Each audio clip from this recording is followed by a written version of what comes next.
Game. I want to talk about game, like, manipulating people to get what you want, and how it is a lie. And it starts when you're really young, too. I remember the first time it ever happened to me, once I understood what it was, I looked back and I understood that when I was a little kid, somebody hurt my feelings, and I didn't understand why. It was so confusing to me, and so I made up this excuse that, like, they were smarter than me, they knew more than me, and so I must be dumb because they said it, and they had more experience around more kids than I did because they had more friends, whatever.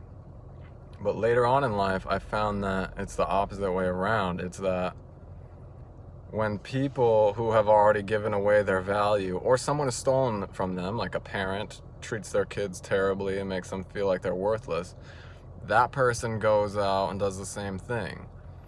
And they might be doing it in ignorance, but this is what's happening. They are they are lying about your value so that you believe that they're better than them, and then they want to impress you.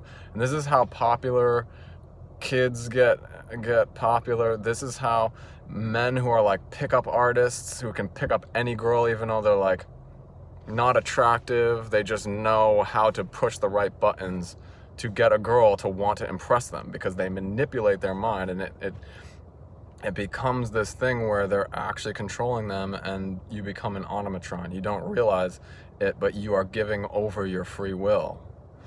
And you still have the ability to choose, but the thing is, you don't know that you're playing right into their hands, so you're gonna choose the response that they want. And this is what marketing is all about. It's very manipulative. So what happens is a little kid will tell you you're stupid or something, and you'll believe it, and so then you'll start to either try to impress them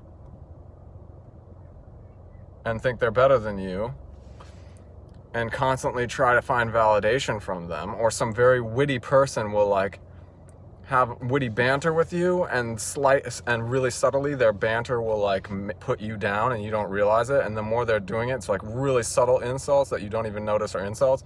Suddenly all of a sudden you're competing and you're losing, and then you put them on a pedestal and compete with them, and then you all of a sudden feel this angst inside you, like you have to impress them all the time, and you feel this weird attraction for them almost. You're like, oh God, you start thinking about them, and you don't know why you feel like crap, and this is what happens with so many relationships. Girls and men start thinking about this girl because they put them up on a pedestal. The girl made them feel weird, and it builds all this weird sexual tension, and you start chasing all this release. You start chasing them, and you're seeking validation because of these wounds that they subtly gave you that you don't realize because they're so subtle and small.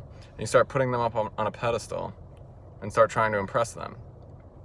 And you think like sex will relieve it, or money or power, you know what I mean, in every situation, trying to impress the person, and you start chasing something. And this is like a pattern of the devil, because he has no value. So the only power that he can have over people is by spreading that devaluing to other people, by lying to them. He takes your infinite worth that God says you have, and he says, you're worthless, you're stupid, until you start to believe him, and then you start to try to impress him, which is like worshiping him and chasing everything for validation in ignorance, because you believe that you need to be validated, because you believe that you were devalued somewhere, or wounded by a parent, or by rape or something. But none of these things can actually devalue you unless you believe them and agree with them.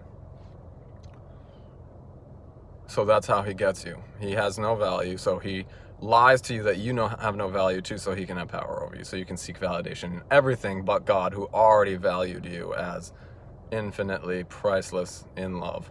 So all you have to do is turn back to God and seek value where it comes from, and you will know who you are, and that you are infinitely valuable in the love that God has created you, because he's put his image in you, which is free will, truth, knowledge, ability to seek the truth, ability to find him and know him. So seek God, accept the atonement so that corruption can be removed from you. That's what happens. Jesus' sacrifice takes all those wounds off of you legally onto him, and then you'll be free to walk in God's value and be validated by him. Bless you.